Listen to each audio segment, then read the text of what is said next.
നമ്മുടെ സംസ്ഥാനത്ത് ഇടർച്ചയില്ലാതെ തുടർച്ച വികസന കാര്യങ്ങൾക്ക് ഉണ്ടാക്കാൻ കഴിഞ്ഞത് ജനങ്ങളെടുത്ത തീരുമാനത്തിന്റെ ഭാഗമാണ്.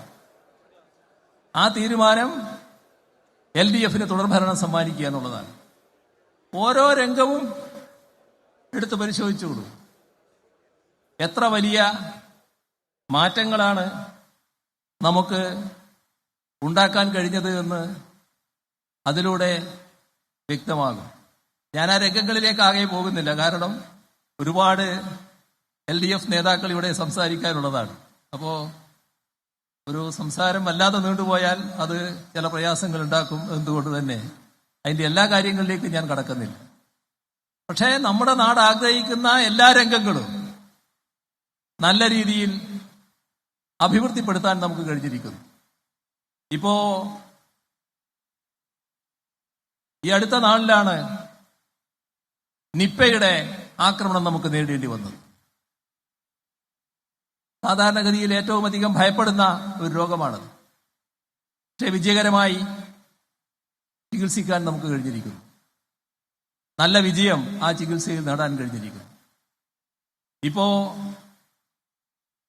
കോവിഡിന്റെ ഒരു വരവിനെ കുറിച്ച് വീണ്ടും ആശങ്ക രാജ്യത്തും ലോകത്തും ഉയരുന്നു. അപ്പോഴും നമുക്ക് അത്തരമൊരു ഘട്ടം വന്നാലും നേരിടാനാവും എന്ന ആത്മവിശ്വാസമുണ്ട്. എന്തുകൊണ്ട്? നമ്മുടെ ആരോഗ്യരംഗം അത്രയും സജ്ജമാണ്.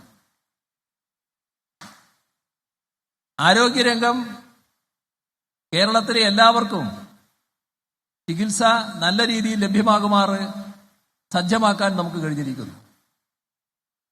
നമ്മുടെ വിദ്യാഭ്യാസ രംഗം നാളെ സ്കൂളുകൾ തുറക്കുകയാണ്. പൊതുവിദ്യാഭ്യാസ രംഗമാകെ വലിയ തോതിൽ ശക്തിപ്പെട്ടു നിൽക്കുന്ന ഘട്ടമാണിത്. സ്കൂളിലെ അക്കാദമിക് മികവും വർദ്ധിപ്പിക്കാൻ നടപടികൾ സ്വീകരിക്കുന്നു. കുട്ടികളും രക്ഷിതാക്കളും നേരത്തെ പൊതുവിദ്യാലയങ്ങൾ ഉപേക്ഷിക്കുന്ന നിലയുണ്ടായിരുന്നു. 2016 5 ലക്ഷത്തോളം കുട്ടികൾ കൊഴിഞ്ഞുപോയതായിരുന്നു. 1000 സ്കൂളുകൾ അടച്ചുപൂട്ടാൻ ലീസ്റ്റിട്ടതാണ്. അവിടെയാണ് അതെല്ലാം പരിഹരിച്ച് ഈ മികവിലേക്ക് നമ്മൾ എത്തിയത്. 5 ലക്ഷം കൊഴിഞ്ഞുപോയ സ്ഥാനത്ത് 10 ലക്ഷം കുട്ടികൾ പുതുതായി വന്ന് ചേരുന്നത് പൊതുവിദ്യാഭ്യാസ രംഗത്ത് നാം കണ്ടു. നമ്മുടെ 2016 മുതൽ 2021 വരെയുള്ള കാലം പൊതുവിദ്യാഭ്യാസ മേഖലയുടെ തകർച്ച ഏറ്റവും വലിയ ഭീഷണിയായി നിൽക്കുന്നതുകൊണ്ട് അതിലായിരുന്നു നമ്മൾ ഏറ്റവും കൂടുതൽ ശ്രദ്ധിച്ചത്. പക്ഷെ അന്നേ ഉന്നത വിദ്യാഭ്യാസ മേഖലയുമായി ബന്ധപ്പെട്ട നടപടികൾ സ്വീകരിച്ചിരുന്നു. തുടർഭരണം 2021 ഉന്നത വിദ്യാഭ്യാസ മേഖല കൂടുതൽ ശ്രദ്ധിക്കാൻ തീരുമാനിച്ചു. എവിടെയെത്തിയിപ്പോ? നേരത്തെ രാജ്യത്തെ വിദ്യാഭ്യാസ സ്ഥാപനങ്ങളിൽ പട്ടികയെടുത്താൽ ആദ്യത്തെ 100ൽ നമ്മൾ എവിടെയും ഉണ്ടായിരുന്നില്ല. ഇപ്പോഴോ പൊതു യൂണിവേഴ്സിറ്റികളിൽ നമ്മുടെ രാജ്യത്തെ ആദ്യത്തെ 1 ഡസൻ അതില് 3 കേരളത്തിൽ നിന്നുള്ളതാണ്. 9ാം സ്ഥാനത്ത് കേരള യൂണിവേഴ്സിറ്റി, 10ാം സ്ഥാനത്ത് കൊച്ചിൻ യൂണിവേഴ്സിറ്റി, 11ാം സ്ഥാനത്ത് ഗാന്ധി യൂണിവേഴ്സിറ്റി, 43ലാണ് കാലിക്കറ്റ് യൂണിവേഴ്സിറ്റി നിൽക്കുന്നത്. ഇത് മാറ്റമല്ലേ? രാജ്യത്തെ ആദ്യത്തെ 100 കോളേജ് അതിൽ 16 കോളേജ് കേരളത്തിൽ നിന്നുള്ളതാണ്. മാറ്റം ഇനിയും മാറും, ഇനിയും കൂടുതൽ ശക്തിപ്പെടും. എന്തുകൊണ്ടാണ് ഈ മാറ്റം വന്നത്? LDF 2021 തുടർഭരണം ജനങ്ങൾ സമ്മാനിച്ചപ്പോ അതേ നയം ശക്തമായി തുടരാൻ കഴിഞ്ഞു. അതിലൂടെ വലിയ തോതിൽ മാറ്റങ്ങൾ ഉണ്ടാക്കാൻ കഴിഞ്ഞു എന്നതാണ് നമ്മൾ കാണേണ്ടത്. ഇവിടെ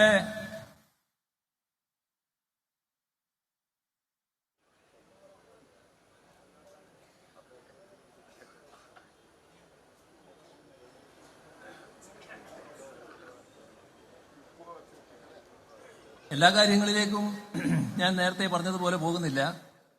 വികസന കാര്യങ്ങൾ മാത്രമല്ല, ക്ഷേമപ്രവർത്തനങ്ങളിൽ വലിയ മാറ്റമല്ലേ ഉണ്ടായത്.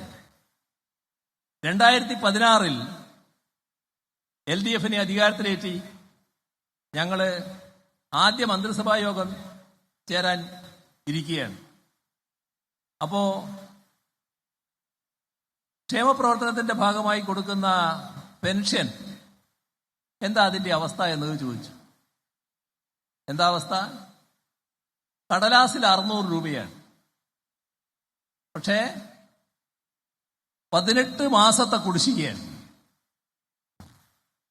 ആ ക്യാബിനറ്റ് അന്നെടുത്ത തീരുമാനം ആ 18 മാസത്തെ കുടിശ്ശികയും കൊടുത്തു തീർക്കാനായിരുന്നു. മുഴുവൻ കൊടുത്തു. അവിടെ നിന്നില്ല. പിന്നീട് വർധനവ് വന്നു. ഇപ്പോഴോ 60 ലക്ഷം ആളുകൾക്ക് 600 1600 രൂപ വീതമാണ് കൊടുക്കുന്നത് മാസം തോറും. ഈ കഴിഞ്ഞ വാർത്ത കണ്ടില്ലേ നിങ്ങൾ? 3200 രൂപ നമ്മുടെ പെൻഷൻ അർഹതയുള്ളവർ വാങ്ങുന്ന ആ കാഴ്ച. നമ്മുടെ കേരളത്തിലെ നമ്മുടെ കൂടെ ജീവിക്കുന്ന സഹോദരങ്ങൾ, വീടില്ലാത്തവർ, അവർക്ക് സ്വന്തം വീട് ഒരു സ്വപ്നമായിരുന്നു. ആ സ്വപ്നത്തോടെ മണ്ണടിഞ്ഞു പോവുകയായിരുന്നു. ലൈഫ് മിഷൻ 5 ലക്ഷം വീട് നിർമ്മിക്കുമെന്ന് പറഞ്ഞു. 4.5 ലക്ഷത്തിലധികം വീട് ഇപ്പോ നിർമ്മിച്ച് അവിടെ ആളുകൾ താമസിക്കുകയാണ്. ബാക്കിയുള്ളത് അടുത്ത മാസങ്ങളിൽ പൂർത്തിയാകാൻ പോകുന്നു. നമ്മുടെ പലയിടങ്ങളിലായി ഭൂമിയുടെ അവകാശം തങ്ങളുടെ കയ്യിൽ ഇല്ല എന്ന് വേവലാതിപ്പെടുന്ന ആയിരക്കണക്കിന് ആളുകളുണ്ടായിരുന്നു. ഈ 9 വർഷം കൊണ്ട് 4 ലക്ഷത്തിൽ പരം പട്ടയങ്ങളാണ് കൊടുത്തു തീർത്തത്. ഇതെല്ലാം ജനങ്ങളോടുള്ള പ്രതിബദ്ധതയുടെ ഭാഗമായി സംഭവിക്കുന്നതാണ്. നമ്മുടെ സംസ്ഥാനം വ്യവസായത്തിന് പറ്റാത്തൊരു സംസ്ഥാനമെന്നായിരുന്നു ആദ്യം കണക്കാക്കിയിരുന്നത്. വ്യവസായ സൗഹൃദ അന്തരീക്ഷമേ ഇല്ല. ആ പട്ടികയ്ക്ക് എടുത്താൽ നമ്മൾ വളരെ പുറകിൽ. 2016 മുതൽ നാം നടത്തിയ പ്രവർത്തനം, നിയമ ഭേദഗതി, ചട്ടങ്ങൾ ഭേദഗതി, കേരളത്തിന്റെ മാനസിക ഘടനയിൽ മാറ്റം വരുത്താനുള്ള ഇടപെടൽ, അതുമായി ബന്ധപ്പെട്ട എല്ലാവരെയും ചേർത്തുകൊണ്ടുള്ള ചർച്ചകൾ. 2021 LDF അല്ല അധികാരത്തിൽ വന്നിരുന്നത് എന്ന് സങ്കല്പിക്കുക. അവിടെ കടക്കും. പിന്നെ അതിന് തുടർച്ചയുണ്ടാവില്ല. 2021 LDF അധികാരത്തിൽ വന്നപ്പോ അതിന് തുടർച്ചയുണ്ടായി. എന്ത് സംഭവിച്ചു? ഈ രാജ്യത്തെ നമ്പർ 1 സംസ്ഥാനം നിക്ഷേപ സൗഹൃദ കാര്യത്തിൽ കേരളം നമ്പർ 1 എന്ന നില നേടാൻ നമുക്ക് കഴിഞ്ഞു. നിക്ഷേപ സംഗമം നടത്തിയപ്പോ ലോകത്തെ പ്രധാനപ്പെട്ട, ഇന്ത്യയിലെ പ്രധാനപ്പെട്ട ഒട്ടേറെ സ്ഥാപനങ്ങൾ വന്ന് 1.5 ലക്ഷം കോടിയിൽ പരം രൂപയുടെ നിക്ഷേപ താൽപര്യ പത്രമാണ് ഒപ്പിട്ടത്. കേരളം കുതിക്കുകയാണ്, വലിയ തോതിൽ മാറുകയാണ്. IT രംഗം വൻ മാറ്റത്തിന് വിധേയമാകുന്നു. നമ്മുടെ എല്ലാ IT പാർക്കുകളും വലിയ തോതിൽ വികസിച്ചിരിക്കുന്നു. 2016 നിന്ന് വളരെ മുന്നോട്ട് പോയിരിക്കുന്നു. ഇനിയും മുന്നോട്ട് പോകാനാണ് പോകുന്നത്. 3 IT പാർക്കുകൾ വരാൻ പോകുന്നു. നാഷണൽ ഹൈവേയുടെ ഭാഗമായി IT കോറിഡോർ വരുന്നു. നമ്മുടെ ചെറുപ്പക്കാർ ആഗ്രഹിക്കുന്ന ഒരു തൊഴിൽ മേഖലയാണത്. കാർഷിക രംഗം വലിയ അഭിവൃദ്ധി. 2016 ഇരട്ടി എന്ന നിലയിലേക്ക് കാർഷിക രംഗം അഭിവൃദ്ധിപ്പെട്ടിരിക്കുന്നു. നെൽകൃഷിയുടെ കാര്യം തന്നെ അഭിവൃദ്ധിപ്പെട്ടിരിക്കുന്നു. ഏത് മേഖലയെടുത്താലും ഈ അഭിവൃദ്ധി കാണാൻ നമുക്ക് സാധിക്കും. ഇതാണ് LDF കേരളത്തിന് നൽകിയിട്ടുള്ള കാര്യം അത് തിരിച്ചറിഞ്ഞുകൊണ്ടാണ് LDF-നെ വലിയ തോതിൽ ജനങ്ങൾ പിന്താങ്ങിയിട്ടുള്ളത്.